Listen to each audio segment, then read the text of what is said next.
everybody, and welcome to today's video in which I'm going to be going over some of my kind of main recommendations for your book club, and which will spark really interesting discussion. They're really accessible books, and a lot of them are not quite what you'd expect, so they're a little bit unusual, a little bit out there as well as some that are very popular book club books that you just need to read, and they're fantastic. So if you enjoy this kind of content where I look at and review different books or give you a selection of books potentially for a purpose or time of year, then let me know in the comments. Like the video. I love being able to know what you out there are enjoying. It really helps me as a creator be able to get the best content to you that you really want to be able to see. And potentially consider subscribing to my channel. Every little bit helps, and knowing that I'm really kind of making stuff that you guys enjoy is really exciting to me, and it really pushes me to keep improving my content and my setup, my humble little thing in my spare bedroom here with my fabulous library behind me. And let's just dive straight in today. So I'm going to start off. I've got this little stack of books on my lap here, and I'll just hold that up there for you to see.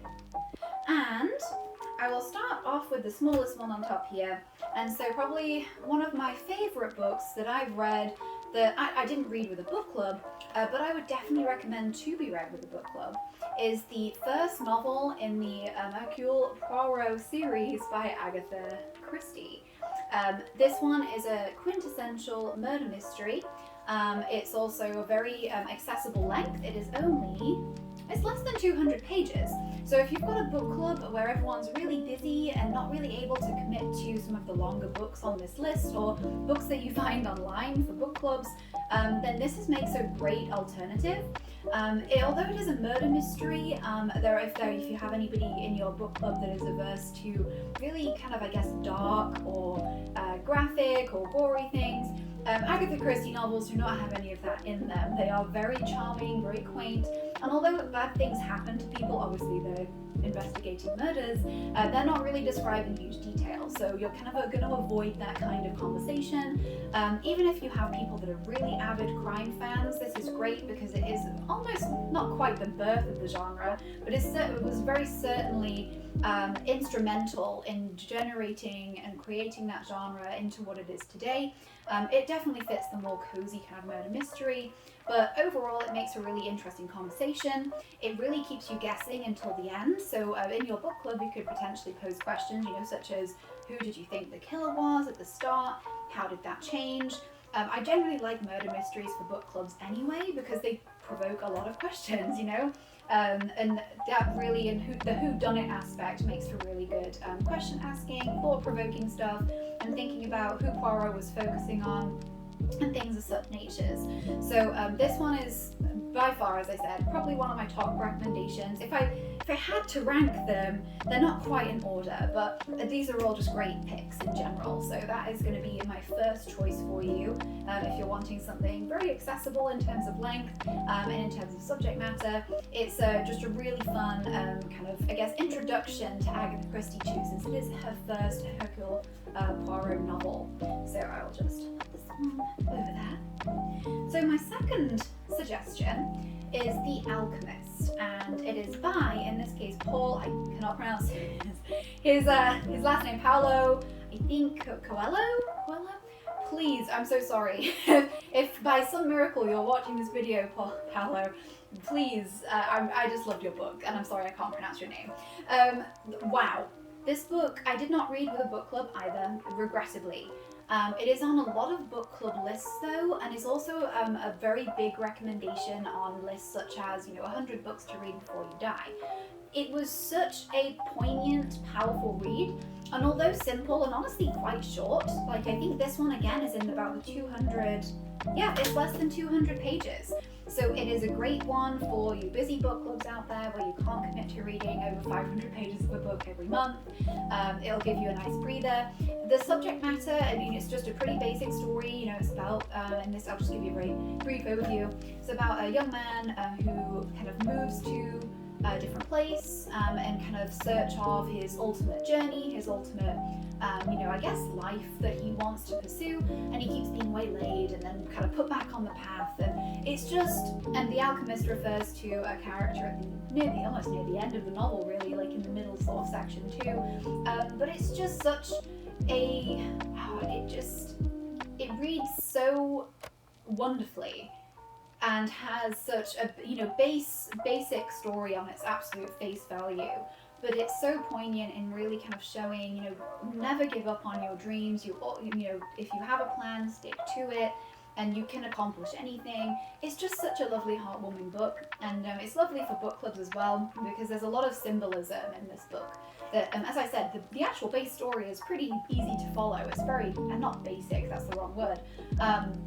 It is very accessible. It's just a normal story about a guy going on a journey, and so that's, if you take it at face value, that's perfectly fine. But there are so many deep messages in this, and kind of about faith and belief, just tragedy, the world conspiring against you. It feels like, things like this that are just wonderful, not wonderful, great talking points, shall we say, instead.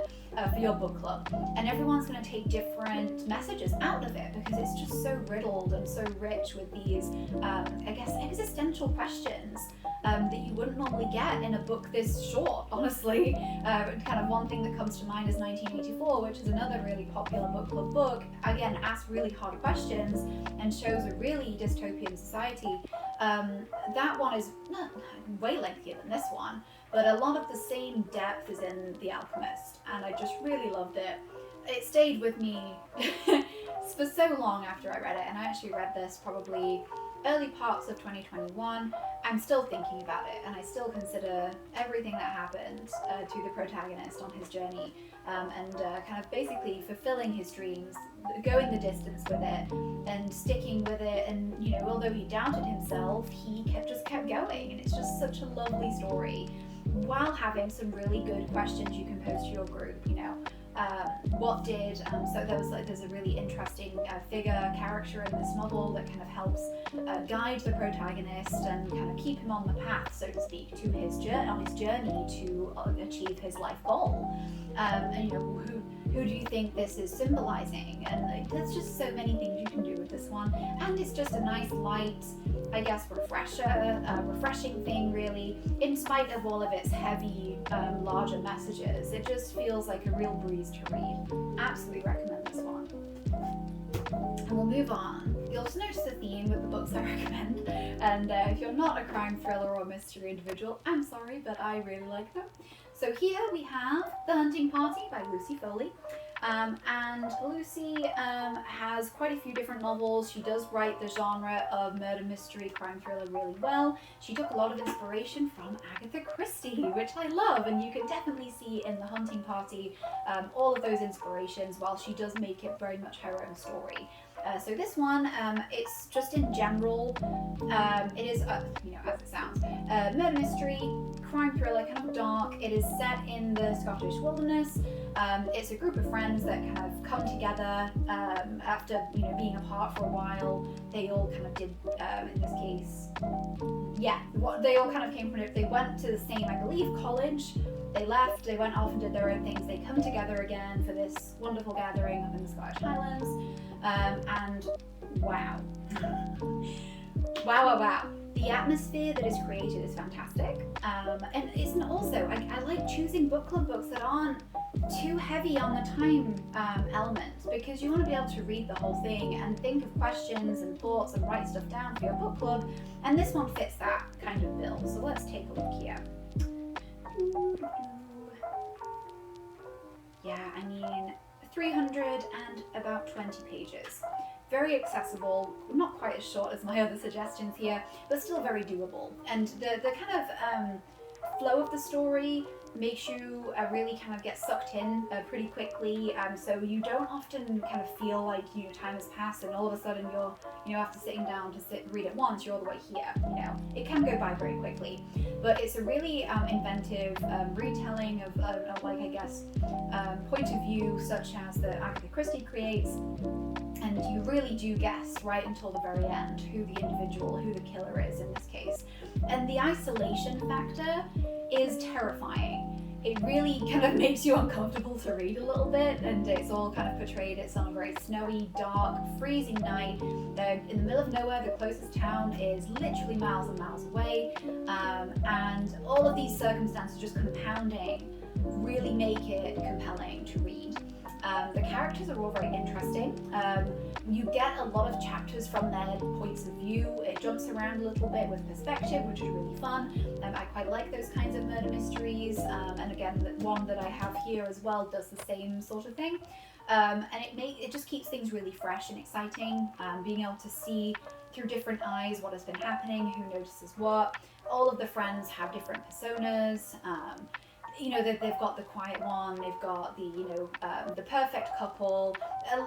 Lucy Foley plays really well with the quintessential stereotypical people that are in these kinds of novels and horror films. For example, she does a lot of the tropes that are seen in those, but it's done really well and executed very masterfully. For a book club, just in general, the fast pace of this and also the different characters' perspectives will spark really good conversation. Thinking like who is probably the most unreliable of the narrators we get, kind of who is just, I don't know, a lot of different things with the different perspectives here. You also see things through the eyes of the staff. There's in this case, like an organizer, like a party organizer essentially, Heather. She lives at this location, she's away from all her family and stuff. And then we have the gamekeeper, and their perspectives come into play quite heavily, which is interesting because they are aside from the friend group, and they kind of watch the friend group and they kind of see this, that they're all perfectly great, wonderful best friends, but actually there's all these cracks, showing around the visage that they have put up and spent so much money on booking this private venue, and it's all top of the art, but it's just so isolated, and they think it's quaint and wonderful. It's just a really interesting dynamic. Obviously set in Scotland in this case. A lot of the characters are from London and places like that. So this is just so far out of their comfort zone that it makes for an interesting read, because the way they're reacting makes sense to what their backgrounds are. They're mostly very well educated, very city folk that are in this. So definitely makes sense why everything hits the fan when just things start going wrong up in the Scottish Highlands. Really recommend this one. Again, I don't know how to rank these because I just love all of them for a book club setting, so give this one a go. Now I'll move on to a book I did actually read for my own book club that I started through friends of mine at work, and this one was actually located on a few different websites. I looked around for some inspiration, Googling essentially what are good books for a book club that are recent releases. This one came up a lot. I believe actually this one was released in 2019, but even so, in this case, it is The 7.5 Deaths of Evelyn Hardcastle by Stuart Turton, and it is, as you can probably imagine from the decor of the cover here, it is definitely a murder mystery, crime thriller. It is set in the 1920s approximately. We don't get an exact date that it's set, but that's the general kind of feeling you get. And it's set in England at a location, the Blackheath estate in this case. Again, it's a fictional estate that has been set up for the story, but it's like a kind of countryside, wealthy estate, but there's a lot of secrets there, and everything is wrapped up in so much like darkness and secretive behavior, people, and like in this case it really focuses on high society back in the times where they were just kind of fading out of relativity, but still held a lot of power. And it was a really interesting look here. The general premise, as I will read from the back for you just so I don't spoil anything. Evelyn Hardcastle will be murdered at 11 p.m. There are 8 days and 8 witnesses for you to inhabit. We will only let you escape once you tell us the name of the killer. Understood? Then let's begin. And that really sums it up. There's more on the blurb here, honestly, but that really sums up the whole novel. The person in this case is called Aidan, but he doesn't remember who he is for the first couple of bodies that he inhabits. He just knows that he is not the person that he's inhabiting and that they are a host for him, but he can kind of assert his personality and his investigations upon the person he's inside at that time, but he also needs to play to their particular strengths too. So, there's different characters that are all at various points for this murder that is about to be committed at 11 p.m. on that specific day, and it repeats. There are 8 different, in this case, witnesses to the crime, and he inhabits the body of all of them, and he needs to figure out who does the murder. And it's really interesting because, essentially, there's just so many twists and turns. And so many different witnesses to this crime, although Aidan himself is driving the body, is what he kind of puts it in his own words. The body itself still retains its personality, its strengths and weaknesses. So, for example, he was trapped in the body of a really huge, very fat Lord Ravencourt, is what his name was. And he was just so limited. Although his mind was really sharp, this guy was really intelligent, he just couldn't move. So we had his valet, who basically Aidan was just like, right, okay, you go and you run around and get all this stuff for me and ask all these people and set up this meeting. And it was interesting. I've never before read anything quite like this novel, and I've read a lot of murder mysteries, a lot of crime thrillers in my time. The aspect of kind of the switching bodies, it's got a very kind of a big suspension of disbelief to it, because you just kind of have to accept that there's this essentially strange bubble of time that some certain really powerful people can hold in like a suspension of being replayed until a crime is solved. But once you kind of put that aside and focus on what is in the book, it's really, really fantastic.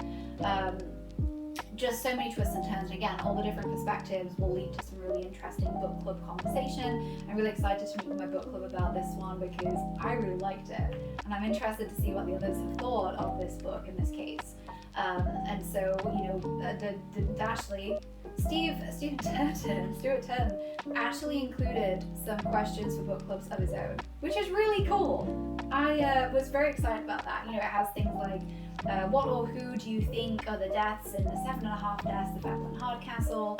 Where does the half death enter the narrative? And he actually thought of all these questions himself. So if you have a book club, you have some pre-made questions, which is super cool. And just wow. The only thing, obviously, it's a very hefty book for a book club if you're reading on a monthly basis. This one comes in at, I believe, let's see, about 480 pages or so, give or take, if you read everything in the back. He has different excerpts of future things. It is definitely on the longer side of a book for a book club. I will definitely say that. But very worth it. And when you get sucked in, you do just want to sit and read. So that's definitely what I wanted to do, and it was a really fantastic read. So definitely recommend this one. Now, my final one is an absolute quintessential book club novel, and if you haven't read it for a book club, you just need to. It is Wuthering Heights. So, okay, Wuthering Heights is very polarizing, I feel, in the readerly world. It is not my favorite novel, but I do appreciate it for what it is. But it just brings about such kind of intense opinion from people about the kind of focal points of the novel and the setting and the characters, and it's just so dark and very much not in the style of this era when this was released by Bronte. So yeah, if you haven't read it with your book club, please do. It brings about really interesting conversation. And this here is actually my really lovely vintage copy of the book. There's some beautiful illustrations in it. It is, let's see how long this book is. With this edition, so every edition will be slightly different. This one's about 350 pages, which is a pretty standard length of a book, really. For if you've got a month that you meet every month with your book club, this won't take you too long to get through. And it's been a bit of a while since I've actually read this book, so forgive me if I'm hazy on complete details. But it's obviously, it just focuses on the darkest love story I believe that is currently out there. I mean, it really depends on what you deem to be a dark love story. And certainly for its era and the romance era that it was written in, it was hated for years and years. And obviously it's set in 1801, so it has a very specific kind of time period. If you're not a huge fan of classics or that kind of language or things like that, probably won't be the best for your book club if you all prefer to read more contemporary novels. But if you're like the book club I have currently, where we're kind of interested in a lot of different stuff, this will make a really interesting one to put in there. And as you can imagine, there are a lot of questions already out there on the World Wide Web regarding Wuthering Heights. So primarily, there's a lot of stuff about the setting and how that affects the characters and their mindsets, and the complete obsessiveness that comes into it, just the huge amount of despair that we see throughout the novel, and it just makes for really good reading. Kind of difficult reading. I did find it when I was reading it was quite a few years ago now, but I did find it rather difficult to read. I wasn't a huge fan of Heathcliff. I won't lie. Not my favourite, but he makes for an interesting narrator. Obviously, it's a first person. He is, in this case, the main focal point, and I would certainly recommend it, and I don't want to give anything away, but anybody else out there who has read Wuthering Heights will know what I mean when I say it is very polarizing. A lot of different opinions about it. People either love or hate it, or somewhere in between. I'm kind of there in the middle. I appreciated what it was. Not my favorite novel. Great for a book club though. Wow. I almost want to reread it and suggest it for my book club, because there's so much that I've forgotten over the years, so I would definitely like to do that. But that actually brings me to the end of my book club book recommendations. So if you've read any of these, let me know in the comments and what your thoughts were. And if you agree with me that they'd make great book club book kind of readings, essentially. If you have any suggestions of books you'd like me to review, books you want me to read or feature, and whatever it might be, again, leave me a comment. I love all your feedback. It really helps me improve my channel, improve my content, and consider subscribing if you liked this today. I will be doing some more of this kind of stuff, making some groups of books and like a themed review essentially, like I did for Halloween, and now obviously we've got book club books.